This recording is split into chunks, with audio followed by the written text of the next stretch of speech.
Hi, everyone, and thank you for joining me. We are at week 6.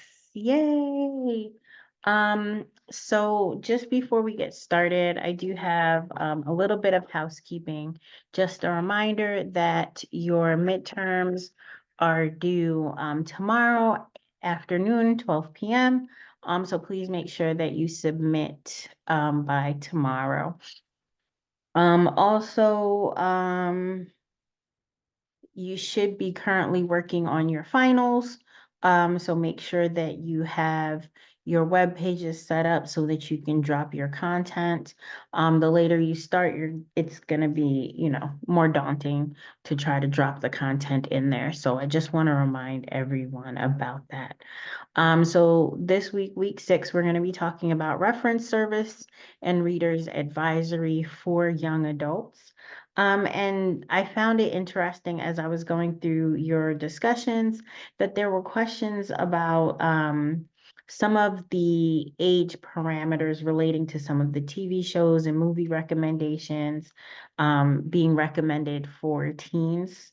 So just please keep in mind that the age range for teens is very broad, right? And also, as an aside, because it's one of the shows that was called into question, I started watching Criminal Minds with my daughter when she was about 12, 13 years old. And we watch it together. And now she wants to be a forensic psychologist. And I say this just as a reminder that every teen is different. Just because my daughter was okay doesn't necessarily mean that another teen is going to be okay. Um, for example, my niece, who is currently 12, I would not recommend watching Criminal Minds with her because of her specific personality. The content might be a little bit jarring for her. So these recommendations are by no means a one size fits all solution. They are just a recommendation. And the best advice and the main takeaway that I can give y'all for this course is get to know the teens in your space that you are working with. At this point, everything should kind of be coming together and starting to gel. So your knowledge of adolescent development, along with your now in-depth knowledge of all the genres, can help you conduct what we're going to be talking about today, which is Reader's Advisory. And your book talks are also a form of Reader's Advisory. So this is all kind of an amalgamation of the things. So let's go to the next slide. So who are you serving? What are their needs? So young adults comprise of 11.28% of the public library service area, just for context.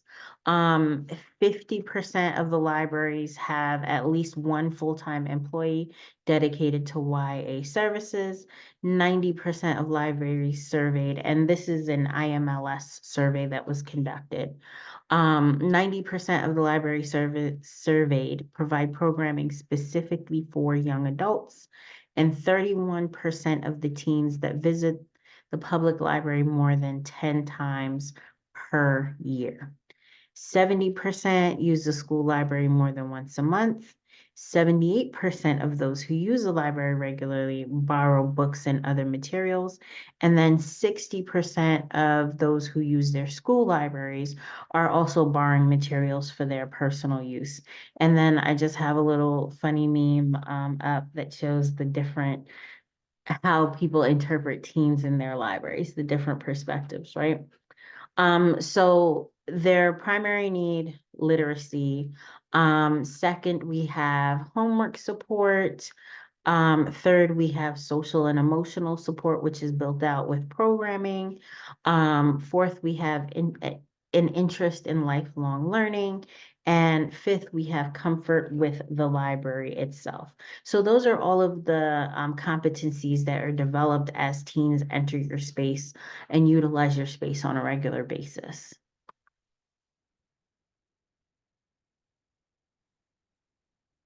Well, my slides are going ham. Okay. let's go back.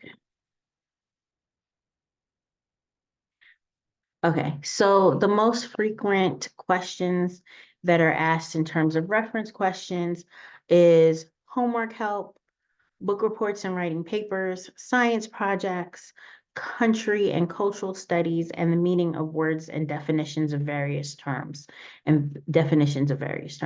So this is important to know because you should also be becoming familiar with the resources and the databases that are available for the youth in your library. So when we talk about homework help, we're looking at what resources are there? Do you have a tutor that comes in on a regular basis that you can refer them to? Do you have a homework help database? For example, at my library, we utilize BrainFuse, which is a database that actually provides real life or real time homework assistance. So you need to be familiar. What is the time frame for them to be able to use BrainFuse, right? Can they go home at 8 o'clock and log in and be able to get that real-time assistance? So you need to be adept with the availability of the resources so that you can make recommendations and allow the students to optimize their utilization. And when we think about optimizing their utilization, we're also talking about yes, you can help them in the space, but then how do you facilitate them being able to utilize these resources on their own?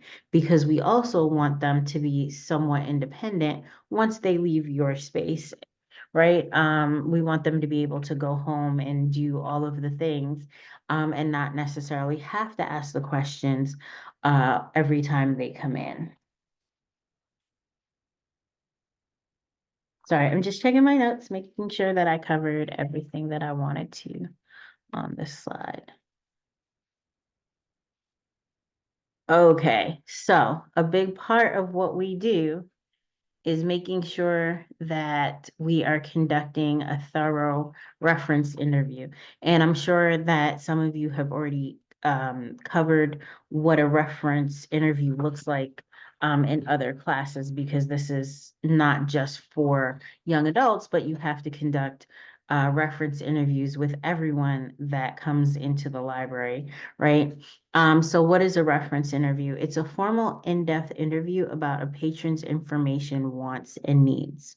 The patron may have documents that explain their query. So when we're talking about students, they may have an assignment sheet or they may have a syllabi. A lot of things are digital now, so they'll probably just show you something on their phone, like this is what the teacher gave me as my assignment.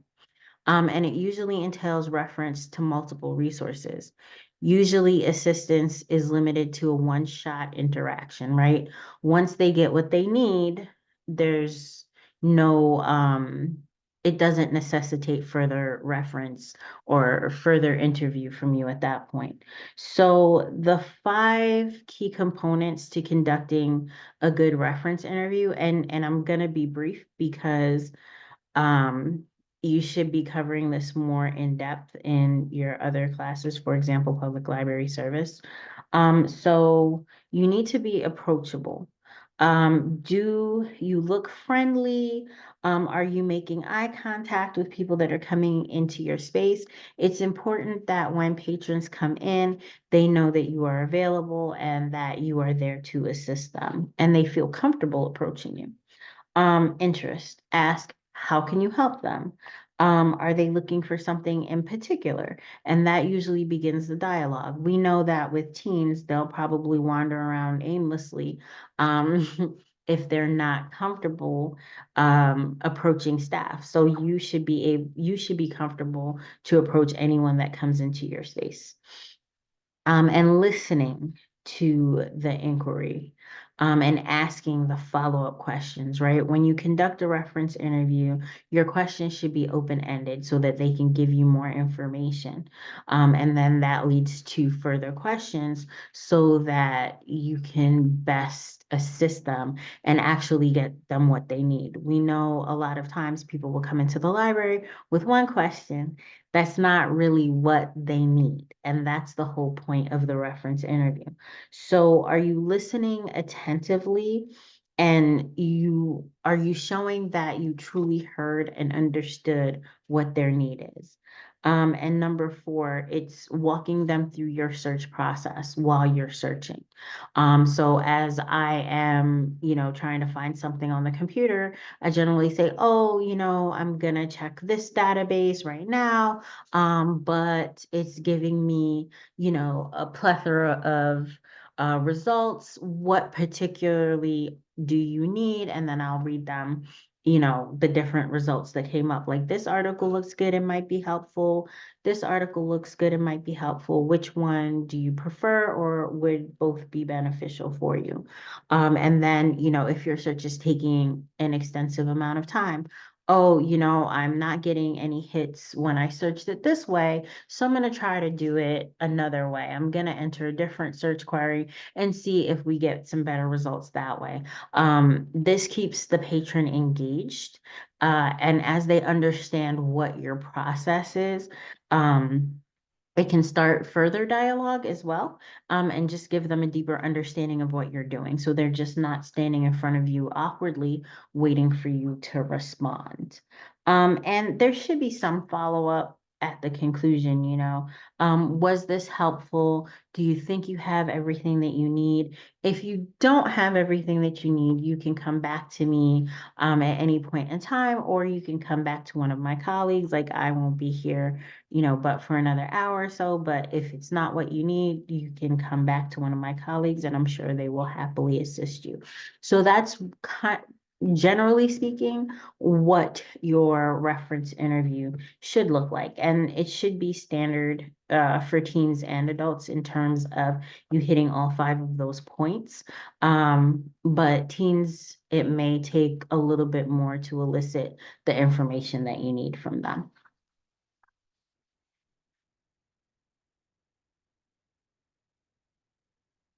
So now we're gonna talk about Reader's Advisory. Um, and Reader's Advisory is basically making book recommendations for those of you who haven't come across this already, right? So what is the purpose of Reader's Advisory? Why are we doing it? So we want to introduce teens to our library collection. We want to let them know about what we have that isn't, clearly visible or immediately visible. Um, this is a great time to promote diverse books to them, right? We want to create lifelong readers, and we create lifelong readers by giving them things that they enjoy reading or helping them to figure out what it is that they enjoy reading. We want to circulate items. Yes, our circulation stats are real, right? So we want to make sure that if there are items that are poorly circulating, we want to bring those to the forefront as we're doing our readers advisory. But again, it's about the teens and what they're actually interested in. So at this time, you're also going to be discovering what your teens like. Um, Give them at least one library program flyer if you can, right? Everything we do is interconnected. So if you can give them a flyer, like, oh, you like anime? Oh, great. We have anime club that meets here every Thursday at 2 o'clock. Why don't you join us and give them the flyer? Um, it's an excellent way to build rapport with the teens as well as their caregivers. So whoever's coming in, introduce yourself and then start asking the questions and, just get them comfortable with you. And once they show you that they are legitimate, what they're legitimately interested in and what they like, it immediately makes them feel 10 times more welcome into your library space. And readers advisory is fun. We all like to talk about our books. And then just for full transparency, this content is taken from um, a program that I did with one of my colleagues. So we do trainings across the state, and we shared the training for Readers Advisory. So this is a hybrid of my content as well as his content. And I'm just going to shout him out. His name is Jake Chirapika, and he's an awesome person to work with.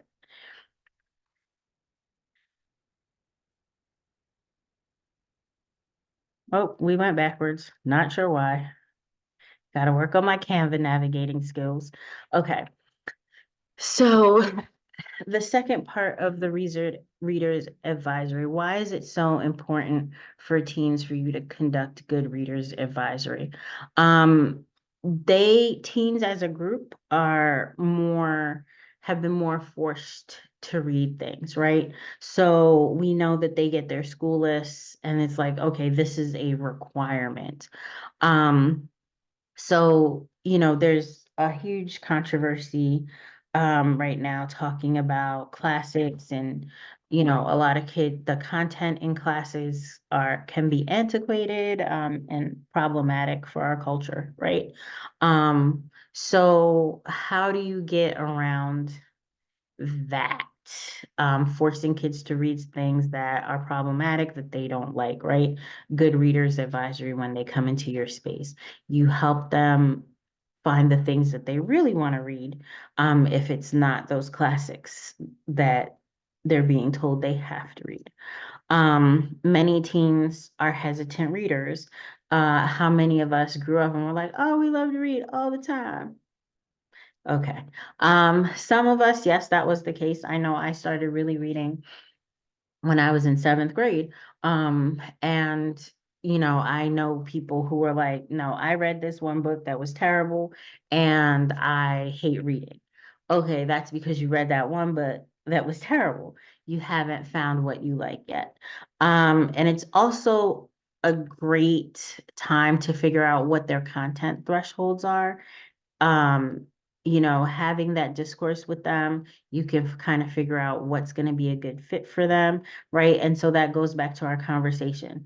Can they handle a Criminal Minds, or do you need to start with something like Scooby-Doo Mysteries, right? So that's kind of what you're looking at when you have these conversations. Let the team guide and inform you with what they're comfortable with.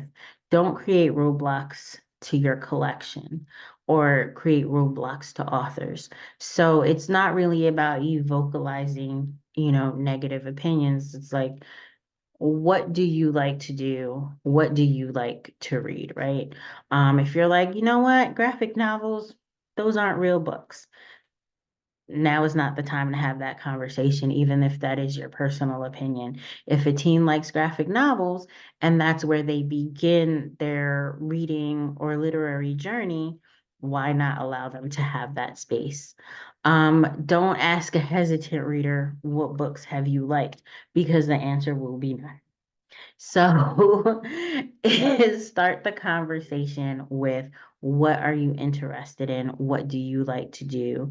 What TVs, movies, video games, what do you watch? Right? Because you can find some parallels with what they watch with things that are in their collection. If they say, you know what, yeah, I watch Criminal Minds every weekend with my mom, they might be a true crime reader, right? If they say, I really like Game of Thrones. Okay, fantasy might be where you're gonna pull them in. Um,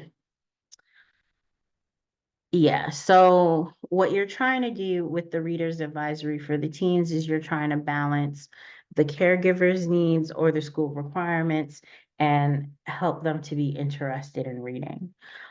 And also, parents will often come in, or caregivers rather, will often come in and look for books for their teens. If they are a helicopter mom, I'm a helicopter mom, proud of it. I, will go and say, oh, I'm really looking for something for my child to read. They, same line of questions. What are they interested in? What do they like? But you also should be respectful of what the parent wants in terms of content. So I had a parent come in looking for manga for a junior high student, and she's like, I really don't want anything that has, too racy content. Okay, that's fine. I will respect that because they are coming in as the caregiver. What you need to do is find the middle ground, right? What does your child like that's not, if they like sports, maybe I can find a manga that talks about sports but isn't too racy. I know my colleague loves one that is primarily about basketball. I mean, not basketball, volleyball, right?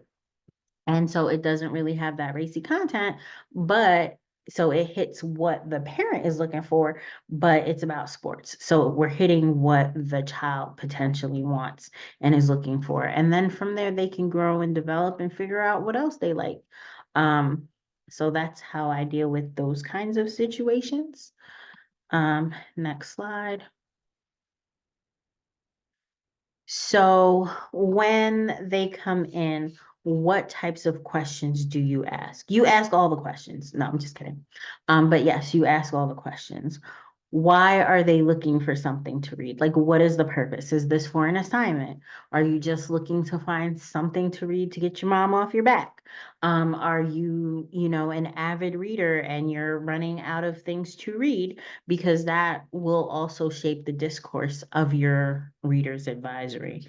Definitely, definitely. What is the person reading the book interested in? What do they like? Absolutely, absolutely.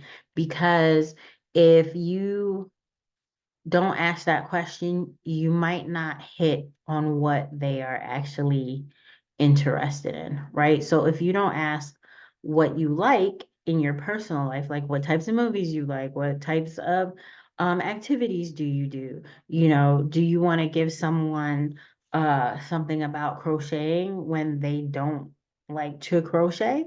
Right. So everything needs to be in alignment because what's going to happen if they're not getting something that they're interested in, is they're going to feel like, oh, you know what? I hate reading.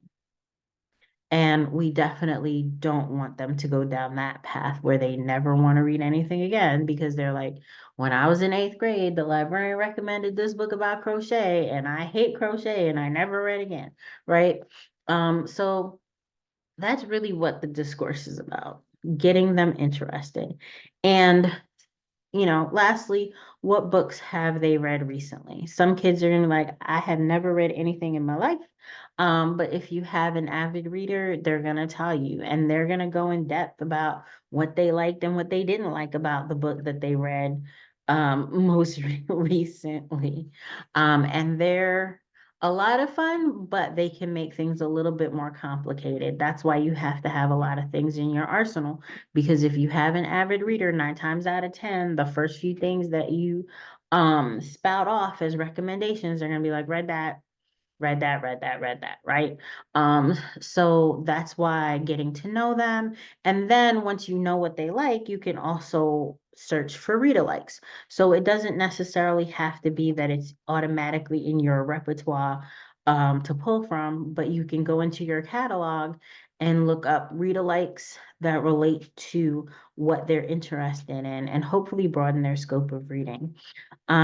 So that concludes this week's lecture um, on Teen Readers Advisory and Reference. If you have any questions about your midterm, you can shoot me an email tonight. But time is running out. If you have any questions about your final projects, definitely, definitely, definitely, please reach out to me. What I want everyone to do is have fun, allow yourself to be creative with this stuff.